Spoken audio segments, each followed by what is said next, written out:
Time Machine, an Invention by H.G. Wells. Chapter 1. Introduction. The Time Traveler, for so it will be convenient to speak of him, was expounding a recondite matter to us. His pale gray eyes shone and twinkled, and his usually pale face was flushed and animated. The fire burnt brightly, and the soft radiance of the incandescent lights in the lilies of silver caught the bubbles that flashed and passed in our glasses. Our chairs, being his patents, embraced and caressed us rather than submitted to be sat upon. And there was that luxurious after-dinner atmosphere when thought runs gracefully free of the trammels of precision.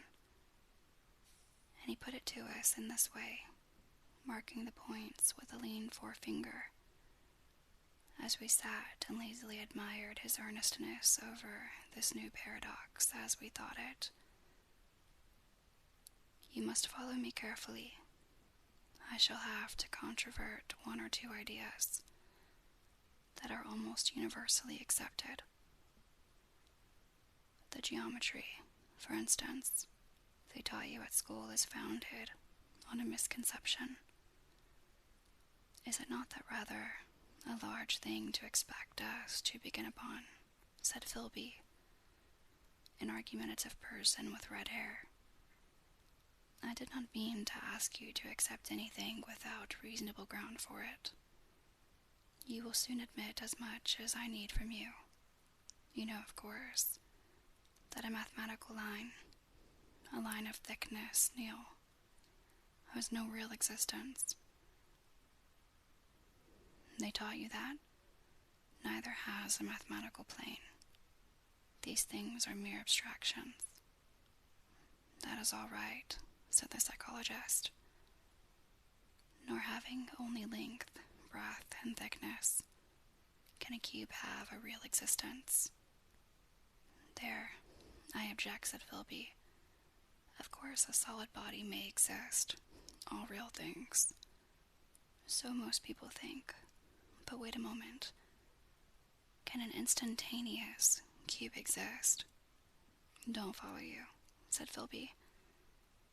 Can a cube that does not last for any time at all have a real existence? Philby became pensive. Clearly, the time traveler proceeded.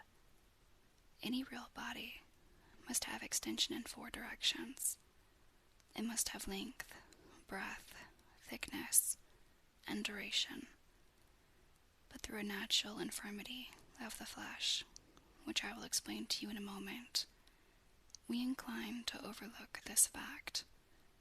But there are really 4 dimensions, 3 which we call the 3 planes of space, and a 4th, time.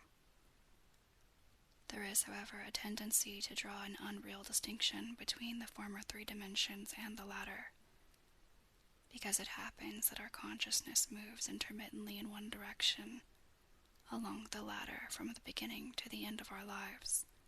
That, said a very young man making spasmodic efforts to relight his cigar over the lamp, that, very clear indeed. Now, it is very remarkable that this is so extensively overlooked, continued the time traveler, with a slight accession of cheerfulness. Really, this is what is meant by the 4th dimension, though some people who talk about the 4th dimension do not know they mean it. It is only another way of looking at time. There is no difference between time and any of the 3 dimensions of space except that our consciousness moves along it. But some foolish people have got hold of the wrong side of that idea. You have all heard what they have to say about this 4th dimension. I have not, said the provincial mayor.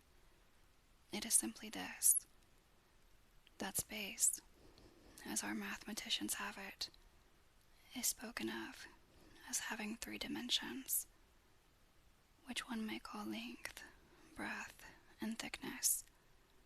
and is always definable by reference to three planes, each at right angles to the others. But some philosophical people have been asking why three dimensions particularly. Why not another direction at right angles to the other three? And have even tried to construct a four-dimensional geometry. Professor Simon Newcomb was expounding this to the New York Mathematical Society only a month or so ago.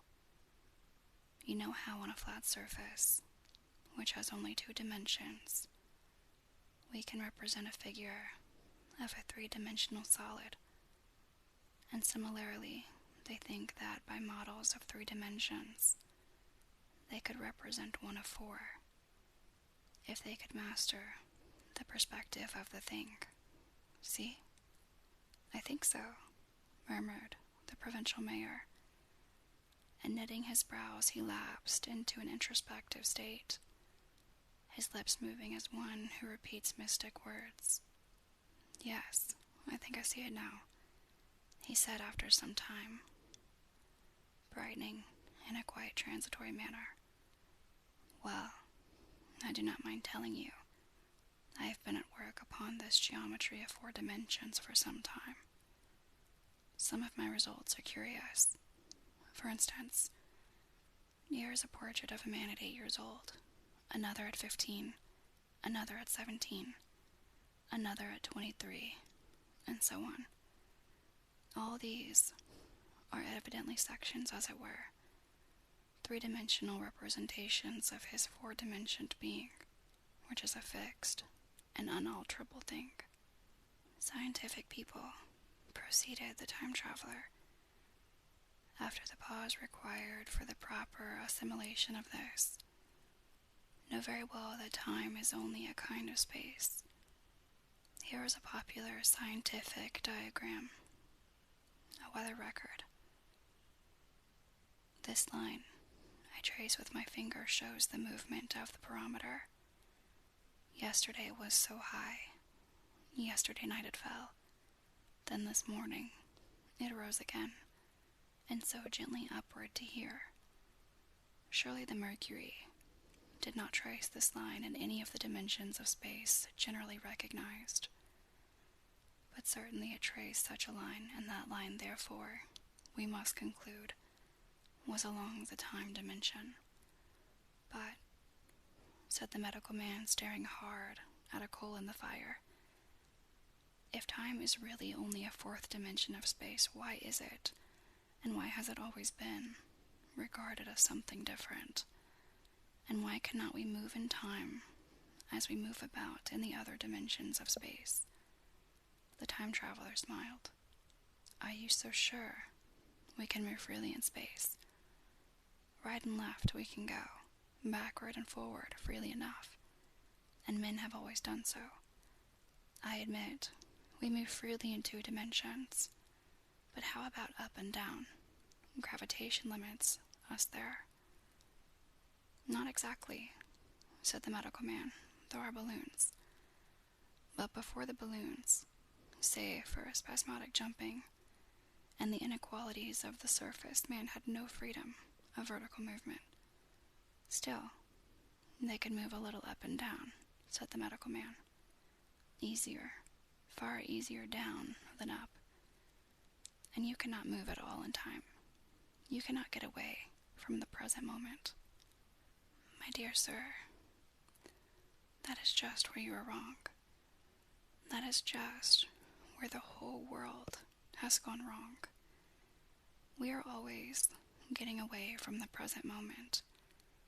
Our mental existences, which are immaterial and have no dimensions, are passing along the time dimension with a uniform velocity from the cradle to the grave, just as we should travel down if we begin our existence 50 miles above the Earth's surface.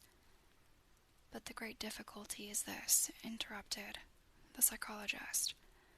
You can move about in all directions of space, but you cannot move about in time. That is the gem of my great discovery. But you are wrong to say that we cannot move about in time. for instance. If I am recalling an incident very vividly, I go back to the instant of its occurrence. I become absent-minded, as you say. I jump back for a moment. Of course, we have no means of staying back for any length of time any more than a savage or an animal has of staying 6 feet above the ground. But a civilized man is better off than the savage in this respect. He can go up against gravitation in a balloon. And why should he not hope that ultimately he may be able to stop or accelerate his drift along the time dimension, or even turn it about and travel the other way? "Oh, this," began Philby, "is all—" "Why not?" said the time traveler. "It's against reason," said Philby. "What reason?" said the time traveler. "You can show black as white by argument," said Philby, "but you will never convince me." "Possibly not," said the time traveler. "But now you begin to see the object of my investigations into the geometry of 4 dimensions. Long ago, I had a vague inkling of a machine to travel through time," exclaimed the very young man. "That shall travel indifferently in any direction of space and time, as the driver determines." Philby contented himself with laughter. "But I have experimental verification," said the time traveler. "It would be remarkably convenient for the historian," the psychologist suggested. "One might travel back and verify the accepted account of the Battle of Hastings, for instance." "Don't you think you would attract attention?" said the medical man. "Our ancestors had no great tolerance for anachronisms. One might get one's Greek from the very lips of Homer and Plato," the very young man thought. "In which case they would certainly plow you for the little go. The German scholars have improved Greek so much." "Then there is the future," said the very young man. "Just think. One might invest all one's money, leave it to accumulate at interest, and hurry on ahead. To discover a society," said I, "erected on a strictly communistic basis." "Of all the wild, extravagant theories," began the psychologist. "Yes, so it seemed to me, and so I never talked of it until—" "Experimental verification," cried I. "You are going to verify that?" "The experiment," cried Philby, who was getting brain-weary. "Let's see your experiment anyhow," said the psychologist, "though it's all humbug, you know."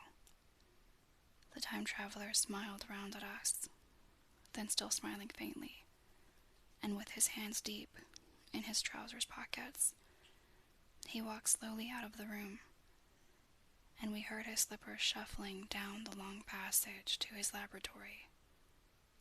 The psychologist looked at us. "I wonder what he's got." "Some sleight of hand trick or other," said the medical man. And Philby tried to tell us about a conjurer he had seen at Burslem. But before he had finished his preface, the time traveler came back, and Philby's anecdote collapsed.